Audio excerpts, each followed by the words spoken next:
Capítulo 27. A verdadeira riqueza. Entre os judeus, a questão: quem é o meu próximo? Suscitava disputas intermináveis. Não tinham dúvidas quanto aos gentios e samaritanos. Estes eram estrangeiros e inimigos. Mas onde deveria ser feita a distinção entre seu próprio povo e entre as diferentes classes da sociedade? A quem deveria um sacerdote, o rabino, o ancião considerar seu próximo? Consumiam a vida num ciclo de cerimônias para se purificarem. O contato com a multidão ignorante e descuidada ensinavam causar uma mancha que requeria fatigantes esforços para remover. Deveriam eles considerar os impuros seu próximo? A esta pergunta, Cristo respondeu na parábola do bom samaritano. Mostrou que nosso próximo não significa unicamente alguém da igreja ou à fé a que pertencemos. Não faz referência à raça, cor ou distinção de classe.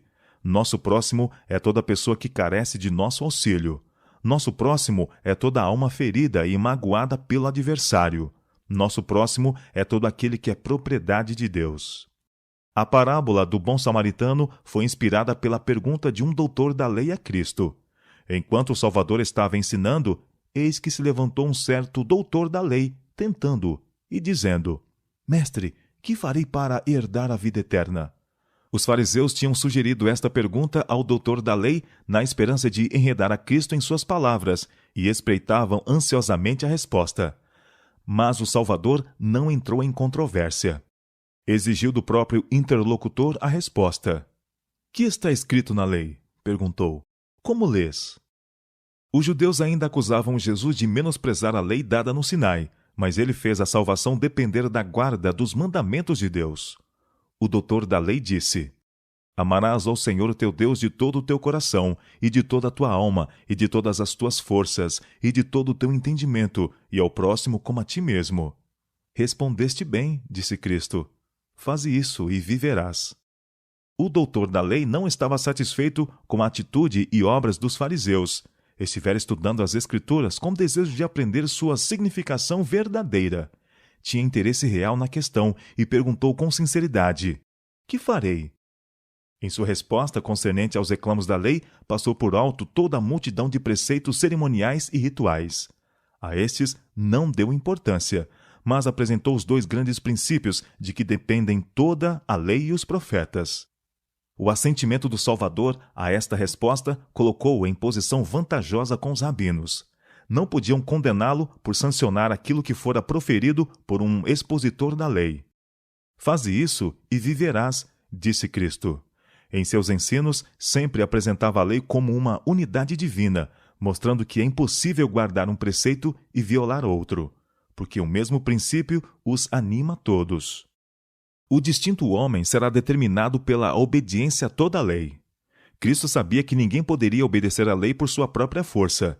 Desejava induzir o doutor da lei a uma investigação mais esclarecida e minuciosa para que achasse a verdade. Somente aceitando a virtude e a graça de Cristo podemos observar a lei. A fé na propiciação pelo pecado habilita o homem caído a amar a Deus de todo o coração e ao próximo como a si mesmo. O doutor sabia que não guardara nem os primeiros 4, nem os últimos 6 mandamentos. Foi convencido pelas penetrantes palavras de Cristo, mas em vez de confessar o seu pecado, procurou justificar-se. Em vez de reconhecer a verdade, tentou mostrar quão difícil é cumprir os mandamentos. Deste modo, esperava rebater a convicção e justificar-se aos olhos do povo. As palavras do Senhor lhe mostraram que a pergunta era desnecessária, pois ele mesmo estava apto para a ela responder. Contudo, interrogou novamente, dizendo: Quem é o meu próximo? Outra vez recusou Cristo ser arrastado à controvérsia. Respondeu narrando um incidente do qual os ouvintes estavam bem lembrados. Descia um homem, disse, de Jerusalém para Jericó, e caiu nas mãos dos salteadores, os quais o despojaram, e espancando-o, se retiraram, deixando-o meio morto. Na jornada de Jerusalém a Jericó, o viajante precisava atravessar parte do deserto da Judéia. O caminho passava numa garganta rochosa e deserta, infestada de salteadores, e era muitas vezes teatro de violências. Fora aqui que o viajante tinha sido atacado, espoliado de tudo quanto possuía de valor e abandonado meio morto no caminho. Estando nestas condições, um sacerdote por lá passou, viu o homem ferido e maltratado, engolfado em seu próprio sangue, porém deixou sem prestar auxílio. Passou de largo. Apareceu então um levita, curioso de saber o que acontecera. Deteve-se e contemplou o sofredor. Estava convicto de seu dever, mas não era um serviço agradável. Desejou não ter vindo por aquele caminho, de modo que não visse o ferido. Persuadiu-se de que não tinha nada com o caso e também passou de largo. Mas um samaritano que viajava pela mesma estrada viu a vítima e fez o que os outros recusaram fazer. Com carinho e amabilidade tratou do ferido. Vendo, moveu-se de íntima compaixão e, aproximando-se, atou-lhe as feridas, deitando-lhes azeite e vinho, e, pondo-lhe sobre sua cavalgadura, levou-o para uma estalagem e cuidou dele. E, partindo ao outro dia, tirou 2 dinheiros e deu-os ao hospedeiro, e disse-lhe: Cuidai dele, e tudo que demais gastares eu te pagarei quando voltar. Tanto o sacerdote como o levita professavam piedade, mas o samaritano mostrou que era verdadeiramente convertido. Não lhe era mais agradável fazer o trabalho do que o era para o levita e o sacerdote, porém, no espírito e nos atos, provou estar em harmonia com Deus. Dando esta lição, Jesus apresentou os princípios da lei de maneira direta e incisiva, mostrando aos ouvintes que eles tinham negligenciado a prática destes princípios. Suas palavras eram tão definidas e acertadas que os ouvintes não podiam achar oportunidade de contestá-las. O doutor da lei não encontrou na lição nada que pudesse criticar. Seu preconceito a respeito de Cristo foi removido, mas não tinha vencido suficientemente a aversão nacional para recomendar por nome o samaritano. Ao perguntar Cristo: Qual, pois, destes 3 te parece que foi o próximo daquele que caiu nas mãos dos salteadores? Disse: O que usou de misericórdia para com ele. Disse, pois, Jesus: Vai e faze da mesma maneira. Mostra o mesmo terno amor para com os necessitados. Assim demonstrarás que guardas toda a lei. A grande diferença entre judeus e samaritanos era uma diferença de crença religiosa, uma questão quanto ao que constitui o verdadeiro culto. Os fariseus não diziam nada de bom dos samaritanos, mas lançavam sobre eles as mais amargas maldições. Tão forte era a antipatia entre judeus e samaritanos que para a mulher de Samaria foi estranho que Cristo lhe pedisse de beber. Como, disse ela, sendo tu judeu me pedes de beber a mim, que sou mulher samaritana? Porque, acrescenta o evangelista, os judeus não se comunicavam com os samaritanos. João capítulo 4, verso 9. E quando os judeus estavam tão cheios de ódio sanguinário contra Cristo, que se levantaram no templo para apedrejá-lo, não puderam achar melhores palavras para exprimir o seu ódio que: Não dizemos nós bem que és samaritano e que tens demônio? João capítulo 8, verso 48. Além disso, o sacerdote e o levita negligenciaram justamente a obra de que o Senhor os incumbira e deixaram a um samaritano odiado e desprezado servir a um seu compatriota. O samaritano cumprira o mandamento: Amarás o teu próximo como a ti mesmo, mostrando assim ser mais justo que os que o condenavam. Arriscando a vida, tratou do ferido como se fosse seu irmão. Este samaritano representa Cristo. Nosso Salvador manifestou por nós um amor que o amor humano jamais pode igualar. Quando estávamos moídos e a morte compadeceu-se de nós. Não passou de largo, não nos abandonou desamparados, nem nos deixou perecer sem esperança. Não permaneceu no lar santo e feliz, onde era amado de todas as hostes celestes.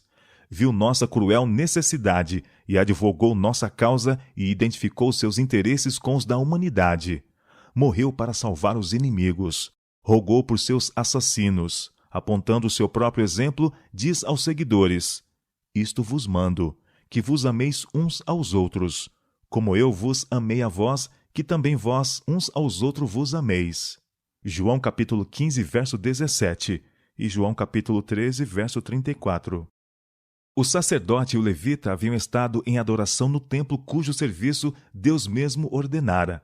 Participar desse culto era grande e exaltado privilégio, e o sacerdote e o levita sentiram que, sendo tão honrados, estava abaixo de sua dignidade servir a um sofredor desconhecido à beira da estrada. Assim, negligenciaram a oportunidade especial que Deus lhes deparara como agentes seus para abençoar um semelhante. Muitos hoje em dia cometem erro semelhante. Dividem seus deveres em duas classes distintas. Uma classe consiste em grandes coisas reguladas pela lei de Deus, a outra nas assim chamadas coisas pequenas, em que o mandamento "amarás o teu próximo como a ti mesmo" é passado por alto. Esta esfera de trabalho é deixada ao léu e sujeita à inclinação e ao impulso. Deste modo, o caráter é manchado e a religião de Cristo mal representada. Homens há que pensam ser humilhante para sua dignidade o servirem à humanidade sofredora. Muitos olham com indiferença e desdém aos que arruinam o templo da alma. Outros desprezam os pobres por diferentes motivos. Estão trabalhando, como creem, na causa de Cristo e procuram empreender algo de valor. Sentem que estão fazendo grande obra e não se pode deter para notar as vicissitudes do necessitado e do infeliz. Sim, até pode dar-se que, favorecendo sua suposta grande obra, oprimam os pobres. Podem colocá-los em circunstâncias difíceis e probantes, privá-los de seus direitos ou negligenciar-lhes as necessidades. Apesar disso, acham que tudo isso é justificável, porque estão, como cuidam, promovendo a causa de Cristo. Muitos consentem em que um irmão ou vizinho se debata sobre circunstâncias adversas, sem ampará-lo.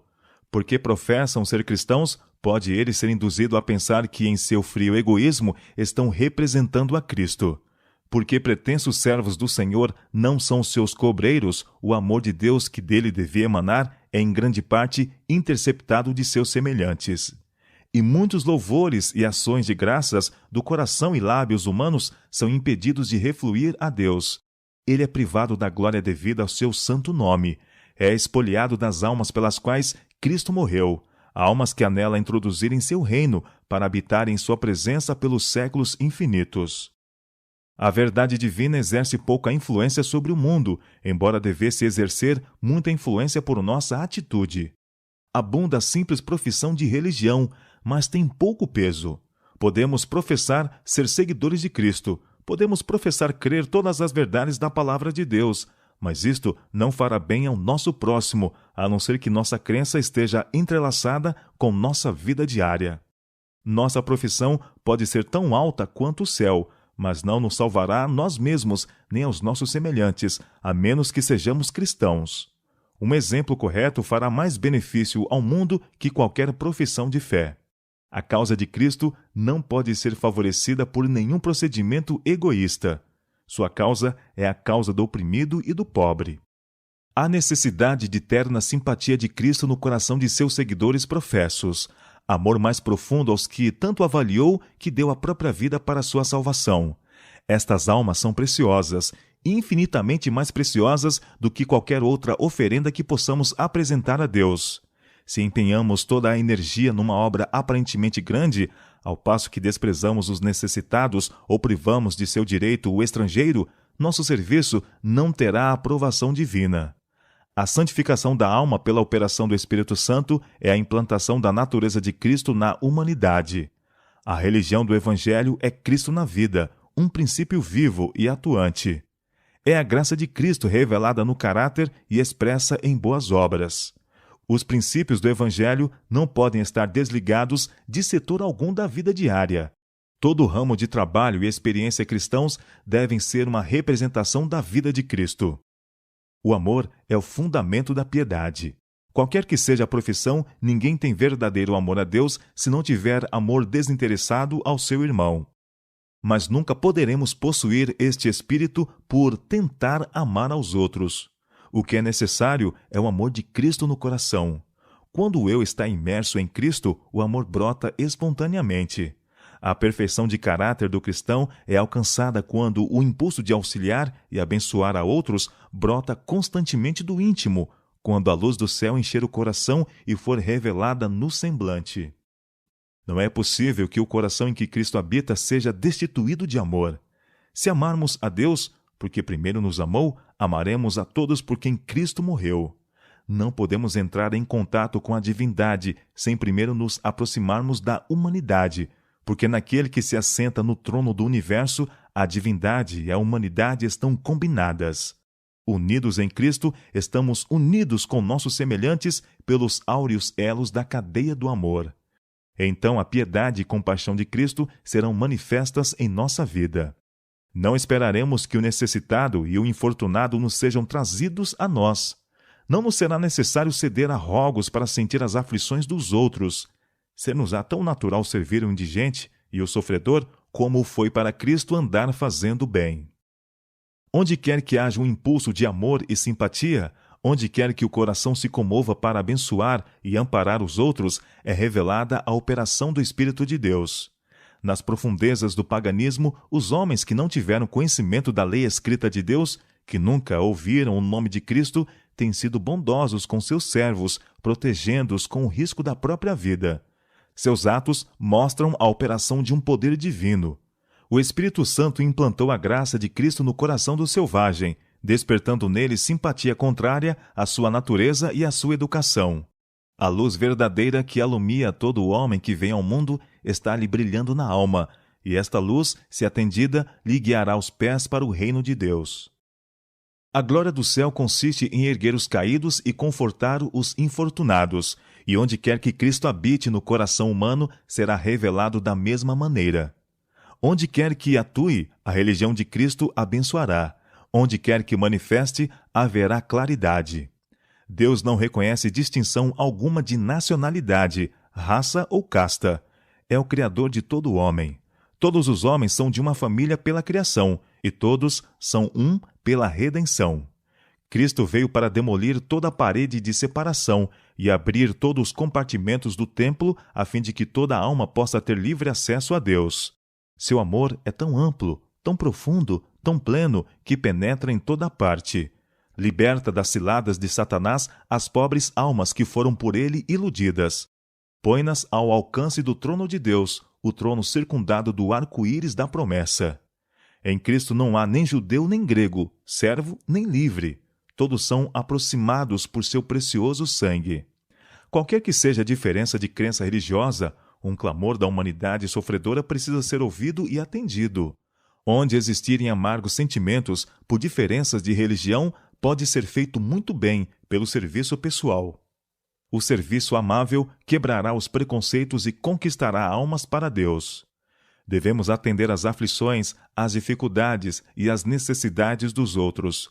Devemos partilhar das alegrias e cuidados, tanto de nobres como de humildes, de ricos como de pobres. De graça recebestes, disse Cristo, de graça dai. Mateus capítulo 10, verso 8. Ao redor de nós há almas pobres e tentadas, que necessitam de palavras de simpatia e atos ajudadores. Há viúvas que carecem de simpatia e assistência. Há órfãos aos quais Cristo ordenou aos seus seguidores que recebessem como legado de Deus. Muitas vezes são abandonados. Podem ser maltrapilhos, grosseiros e segundo toda aparência nada atraente. Contudo, são propriedades de Deus. Foram comprados por preço e aos seus olhos são tão preciosos quanto nós. São membros da grande família de Deus e os cristãos, como mordomos seus, são por eles responsáveis. Suas almas, disse, requererei de tua mão. O pecado é o maior de todos os males, e é nosso dever compadecer-nos dos pecadores e auxiliá-los. Nem todos podem ser alcançados do mesmo modo, porém. Muitos há que ocultam sua penúria de alma. Estes seriam grandemente auxiliados por uma palavra terna ou por uma boa lembrança. Outros estão na maior indigência, contudo não sabem. Não reconhecem a terrível privação da alma. As multidões estão submersas no pecado, que perderam todo o senso das realidades eternas, perderam a semelhança de Deus, e mal sabem se têm alma para ser salva ou não. Não têm nem fé em Deus, nem confiança no homem. Alguns destes só podem ser alcançados por atos de benevolência desinteressada. Precisam ser primeiramente atendidas às suas necessidades materiais. Precisam ser alimentados, limpos e vestidos decentemente. Ao verem a prova de nosso amor desinteressado, se-lhes-á mais fácil crerem no amor de Cristo. Muitos há que erram e sentem a sua vergonha e loucura. Consideram seus enganos e erros até serem arrastados quase ao desespero. Não devemos desprezar estas almas. Quando alguém tem que nadar contra a correnteza, toda a força da mesma o impele para trás. Estenda-se-lhes uma mão auxiliadora, como fez a Pedro quando se afogava a mão do irmão mais velho. Fale-lhe palavras de esperança, palavras que fortaleçam a confiança e despertem amor. Seu irmão doente espiritualmente necessita de você como você mesmo careceu do amor de um irmão. Necessita da experiência de alguém que fora tão fraco quanto ele, de alguém que possa com ele simpatizar e o auxilie. O conhecimento de nossa própria debilidade deve auxiliar-nos a ajudar a outros que estejam em amarga necessidade. Nunca devemos passar por uma alma sofredora sem tentar comunicar-lhe o conforto com que somos consolados por Deus.